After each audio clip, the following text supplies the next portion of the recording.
Hey guys, Ollie the Choc here, and I'm going to show you how to use your Lollipop making kit. Thank you very much for purchasing this, and I'll go through the content first of all.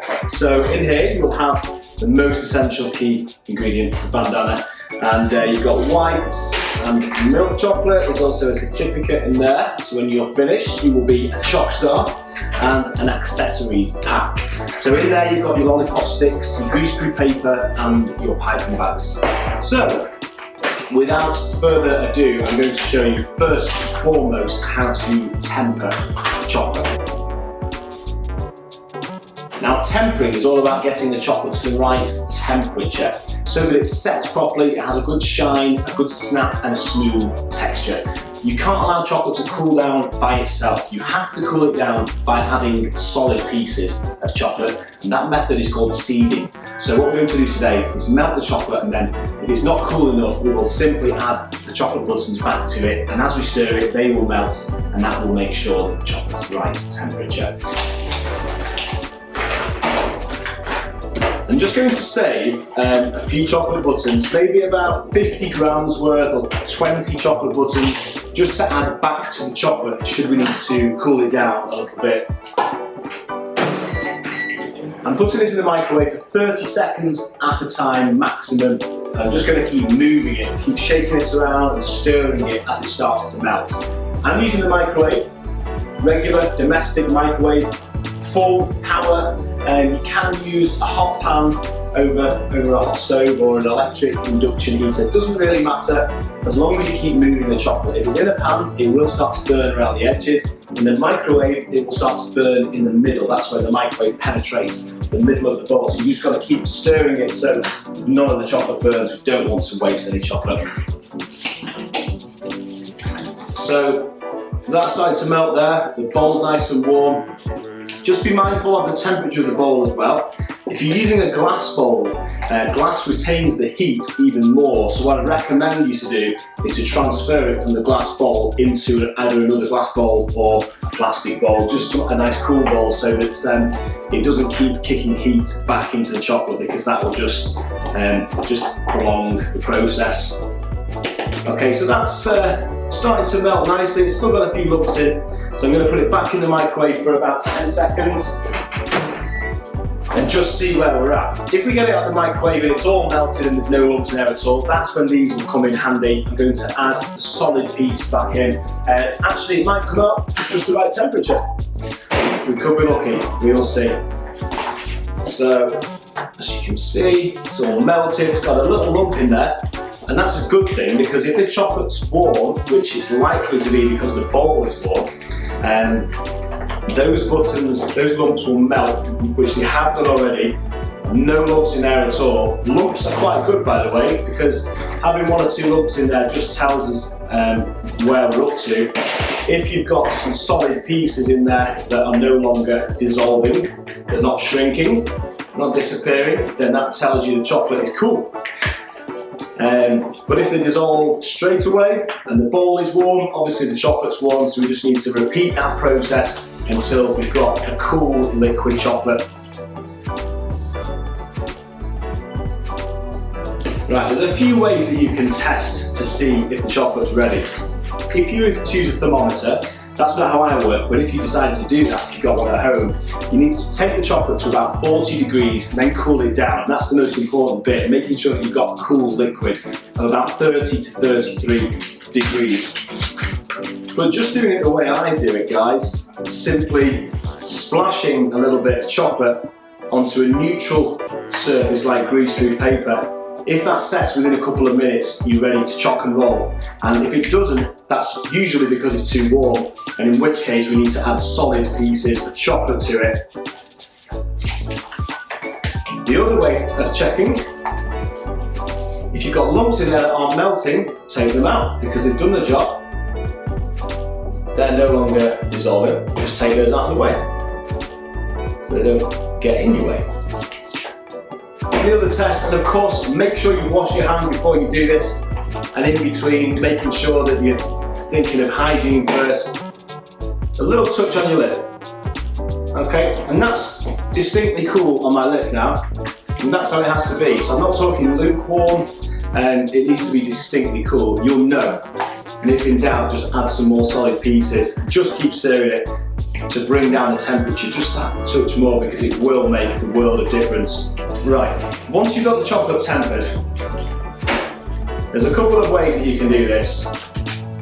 So one way is to do a spoon, and that's just half a wooden spoon or a tablespoon onto the greaseproof paper. Give it a little shake like that, just so it goes smoother, nice and flat. And then using the Lollipop stick, you can design the shape. Now this one's my favourite, the Unicat. Just brushing the chocolate from the inside out, doing the whiskers, the ears. You could do any animal you want, guys, whatever's your favourite. Whiskers, ears and horn. A Unicat. Alright, and then when you've done the shape, don't forget to put the stick in. You've got to do that before it dries, so you've got to be quick. Put half the stick in and just roll it. Once they've set, they'll just lift off the paper. So you can do sunshine, heart. Let me show you how to make a heart. Using one of these piping bags, which we'll use for the white chocolate in a minute as well, you're simply going to fold this over. And as you can see, you've got the corner of the bag there ready. Then you're going to take a spoonful of chocolate, add it into the corner of the bag. So the chocolate is all in the corner, the very, very corner. Fold it all up to the top, alleviate any air, twist it like that, and tie it in a knot. So it's not going anywhere.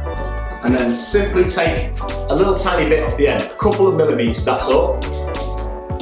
Just so the chocolate comes out fairly quickly, but not too fast. Okay, to make the heart shape, you're going to pipe the outline first. So it's like colouring in with chocolate. If you get any lumps in, give it a little squeeze. And you're going to pipe the outline. And then fill it in. Again, if you get any lumps, don't squeeze it hard because it will burst. Just pinch the end of the bag and that little chocolate worm will come out. Just keep colouring in until it's a solid shape. Give it a little shake so it's nice and smooth. And afterwards, you can decorate it with your white chocolate. Don't forget to put your stick in. Any leftover chocolate, use this to do a chocolate tattoo on your hand. Maybe even paint your nails. Just make sure you wash your hands first. Chocolate moustache on your face.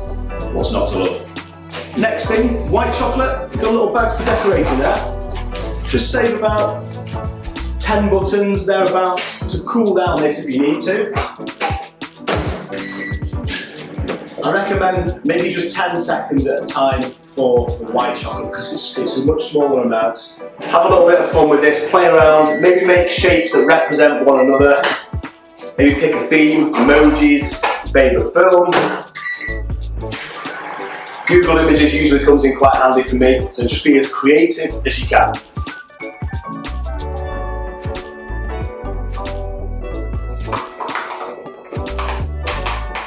Keep stirring it so it doesn't burn. 10 seconds at a time.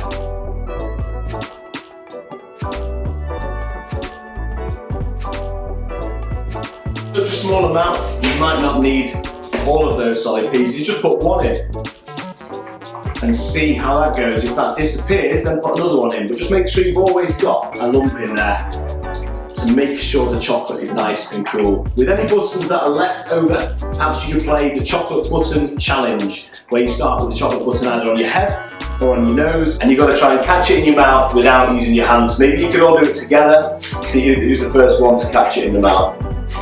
Here we go, let's see if I can do it. Easy. Have a little bit of practice over there. Again, splash a little bit, guys. See if that sets. I can tell that's nice and cool. Check it on your lip if you're not sure.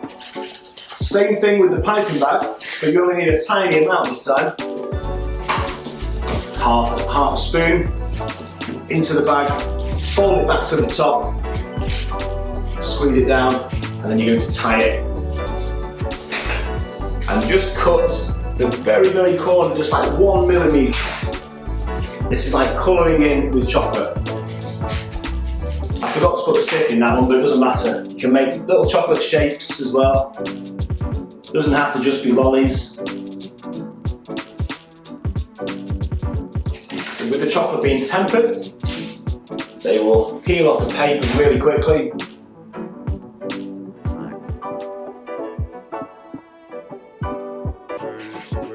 If you've been to one of my parties, you've probably seen the Unicap before. I'm not sure if that's the best one, but anyway, you add the detail on however you want. So just play around, be as creative as you can. Unicorns, unicaps, monkeys, llamas, no rules. Okay, so guys, I hope you've enjoyed watching my tutorial, and indeed I hope you've enjoyed making your lollipops as well. Please do share your pictures with me. I'd love to see those. You can find me anywhere: Facebook, Twitter, Instagram. Any questions about any of the process, just drop me a comment. I'll come back to you as soon as possible. Thanks guys.